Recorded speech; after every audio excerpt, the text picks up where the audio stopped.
In a small, forgotten village surrounded by dry fields and dusty roads, there lived a boy named Aaron Miller. The village did not appear on most maps, and neither did Aaron in anyone's dreams. He was an ordinary boy born into an ordinary family with extraordinary struggles. Aaron's father was a daily wage laborer. Some days he found work, some days he did not. His mother stitched clothes for people in nearby towns, her fingers permanently marked by needles and threads. Their house had cracked walls, a leaking roof, and dreams that barely fit inside it. From a very young age, Aaron learned one thing clearly. Life was not fair. Every morning before school, Aaron would help his father fetch water from a well 2 kilometers away. He would then rush back, eat a simple breakfast, and walk to school barefoot, carrying a bag that was heavier than his body and a heart heavier than his bag. School was not a happy place for Aaron. Other children mocked him for his torn clothes, his old books, and his silence. Teachers rarely noticed him. He sat on the last bench, invisible, unheard, unnoticed. But inside him burned a quiet fire, a fire fueled by pain, humiliation, and an unexplainable hope. At night, when the village slept, Aaron sat near a dim oil lamp, reading borrowed books. Sometimes his eyes burned with exhaustion, but he refused to sleep. He believed knowledge was his only escape. One night, his father asked softly, "Why do you study so much, Aaron?" Aaron replied without hesitation, "Because I don't want this life to end with me." Those words carried more weight than his father realized. Years passed, and Aaron grew older.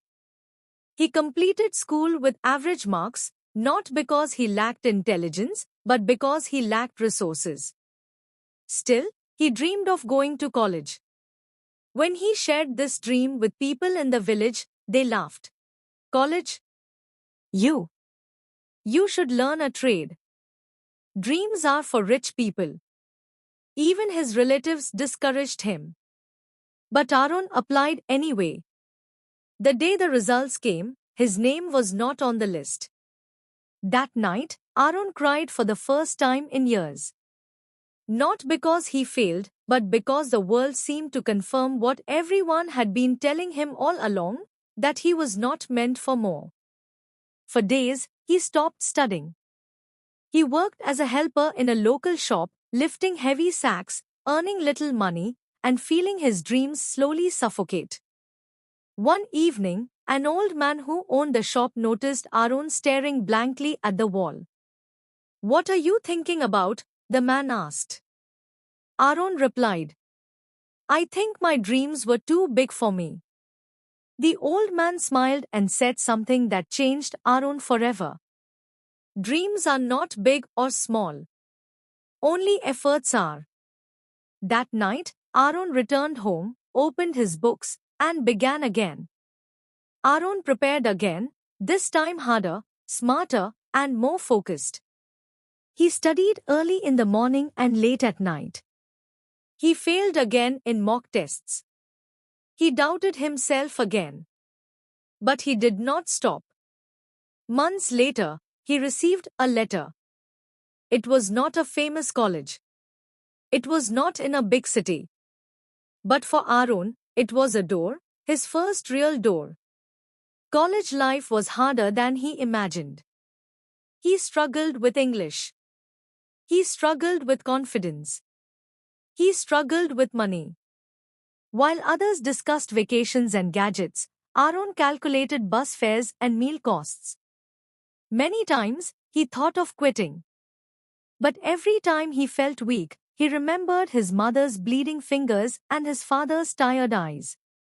He remembered the boy who studied under an oil lamp. In his second year of college, disaster struck. His father fell seriously ill. Medical bills piled up. Savings vanished. Aaron considered dropping out to work full-time.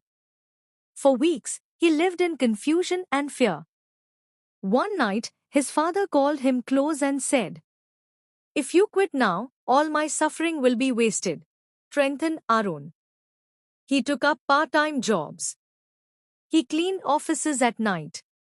He tutored younger students. He slept only 4 hours a day. His health suffered. His grades dropped. Yet, he survived. In his final year, Aaron participated in a public speaking competition, something he feared deeply. His English was broken. His accent mocked. His confidence fragile. When his turn came, his hands trembled. But he spoke, not perfectly, but honestly. He spoke about struggle, about hunger, about invisible people, about refusing to quit. He did not win first prize. He won something better, belief in himself. For the first time, Aaron realized his voice mattered. After graduation, Aaron faced the biggest challenge of his life, the real world. Degrees did not guarantee jobs. Interviews rejected him. Companies questioned his background, his communication skills, his confidence. Each rejection felt like a slap. But Aaron had learned one powerful lesson. Rejection was not the end, it was training. He practiced speaking every day. He read books on leadership and self-growth. He observed successful people, not with envy, but with curiosity.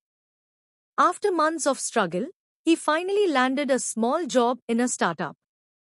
The salary was low. The work was hard. But Aaron treated it like a classroom. He arrived early. He left late. He asked questions. He made mistakes. He learned. Slowly, people began to notice him. Growth through pain. The startup failed within 2 years. Employees panicked. Many blamed fate. Aaron blamed nothing. He saw failure as feedback. Using his savings and experience, he started freelancing. He failed again. Clients rejected him. Payments delayed. But this time, he was different. He was no longer afraid of falling. One day, a client appreciated his honesty and dedication. That client referred him to another. Opportunities multiplied. Years passed. Aaron built a small company. Then a bigger one. He employed people who reminded him of himself, hungry, ignored, underestimated. He never asked about their background. He asked about their willingness to learn. Giving back. Aaron returned to his village after many years.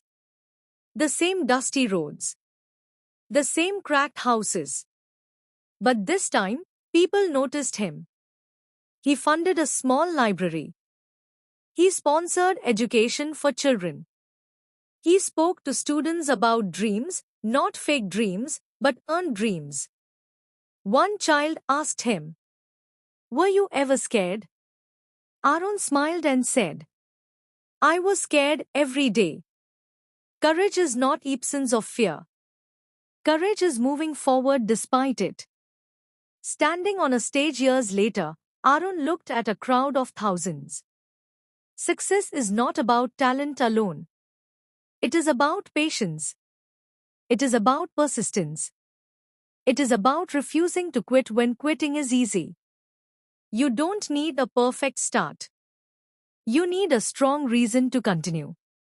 If life pushes you back, push harder. If you fail, fail forward. And remember, your past does not decide your future unless you allow it. The crowd stood up and applauded, not because Aaron was rich or famous, but because his story reflected their own hidden battles. Conclusion. Aaron Miller was never special. He became relentless. And that made all the difference.